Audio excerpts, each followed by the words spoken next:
চেসের পরে যেই নিট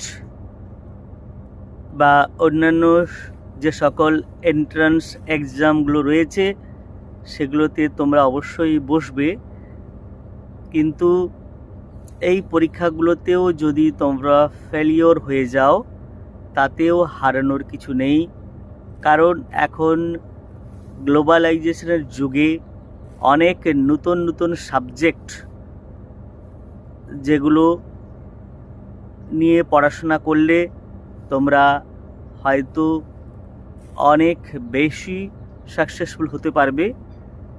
তাই আপাতত ফোকাস করো এইচএসের ওপর। আর জয়েন্ট এন্ট্রান্স যারা বসবে, সে নিট হোক, যেই মেন হোক, ওয়েস্ট বেঙ্গল যেই হোক, এছাড়াও বিভিন্ন স্টেট বোর্ড রয়েছে, বিভিন্ন ইউনিভার্সিটির নিজস্ব কিছু এন্ট্রান্স এক্সামিনেশন রয়েছে, সেগুলোতেও তোমরা বসবে অবশ্যই। তাই পরপর তোমাদের সামনের যে দিনগুলো আসছে এগুলো অত্যন্ত ক্রুশিয়াল। ওকে।